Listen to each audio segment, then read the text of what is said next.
কথা বললে অনেকেই বাহবা দিবেন, হাততালি দিবেন, কিন্তু বিপদে পড়লে কেউ পাশে থাকার মতো নাই। সুতরাং আমি প্রত্যেকটা ছাত্র সংগঠনকে আহ্বান জানাবো, বাংলাদেশ ছাত্র অধিকার পরিষদের পক্ষ থেকে ইনশাআল্লাহ আগামীতে এক দুর্বার আন্দোলন এই শিক্ষা ব্যবস্থার বিরুদ্ধে আমরা গড়ে তুলব। এটা শুধু আমাদের জন্যই নয়, আগামীর ভবিষ্যৎ প্রজন্মের জন্য অত্যন্ত হুমকি স্বরূপ।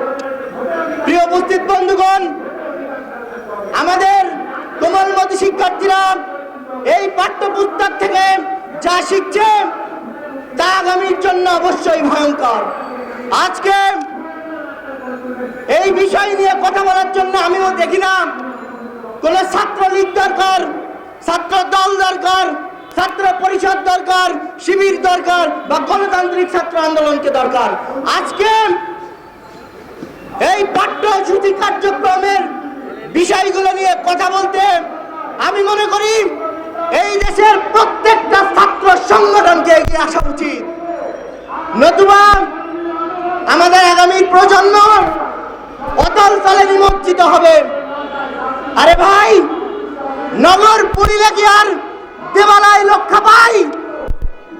আপনারা সবাই জানেন জাফর ইকবাল স্যারের কথা। আমরা গত বছর পাঠ্যপুস্তকের চর্যাবৃত্তির কারণে প্রোগ্রাম করেছিলাম। এই লোককে বিভিন্ন কথা বলার পরেও ইনি সম্পাদনায় থাকেন। 1 to 10 পর্যন্ত যদি আজকে আপনারা দেখেন তার নাম রয়েছে। এরকম মাল্টি ট্যালেন্টেড ব্যক্তি উনি।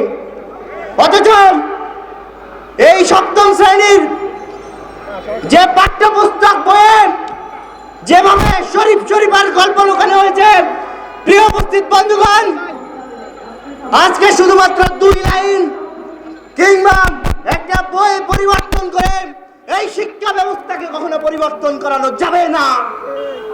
আজকে যদি পরিবর্তন করতে হয়, পুরো শিক্ষা কারিকুলামকে পরিবর্তন করতে হবে। অনেকেই বলছেন এই শিক্ষা ব্যবস্থা নাকি ফিনল্যান্ডের শিক্ষা ব্যবস্থা। আরে ভাই, ফিনল্যান্ডের শিক্ষা ব্যবস্থা হয়েছে, ফিনল্যান্ডের সমাজতন্ত্র গণতন্ত্রের সাথে কি আমাদের দেশের কোনো মিল আছে? তাহলে অন্য দেশের সংস্কৃতিকে, অন্য দেশের উলঙ্গপনাকে, অন্য দেশের শরীফ শরীফার গল্পকে আপনারা আমাদের দেশের পাঠ্যসূচিতে কেন ঢোকালেন? 2009-এ এই আওয়ামী লীগ সরকার ক্ষমতায় আসার পূর্বে কথা দিয়েছিল তারা 10 টাকা কেজি দরে চাউল খাওয়াবে। আপনারা সত্যি করে বলেন, আপনারা কি 10 টাকা কেজি দরে চাল খান? 2009-এ ক্ষমতায় আসার পূর্বে এই অবৈধ ফ্যাসিস্ট আওয়ামী লীগ সরকার এই দেশের জনগণকে কথা দিয়েছিল তারা নাকি ঘরে ঘরে চাকরি দিবে। আপনারা সত্যি কথা বলুন, আজকে কি যুবকদেরকে ঘরে ঘরে চাকরি দিয়েছে? চাকরি দেওয়ার নাম করে যুবকদের ঘরে ঘরে আজকে হাহাকার দিয়েছে এই অবৈধ আওয়ামী লীগ সরকার। দেশে উচ্চ শিক্ষিতের বেকারের সংখ্যা দাঁড়িয়েছে 47%-এ। বাবা যায়, এমপি মন্ত্রীরা তারা ভাবে তাদের সন্তানরা বিদেশে লেখাপড়া করবে, তারা দেশে আসবেন, তারা এমপি মন্ত্রী হবে।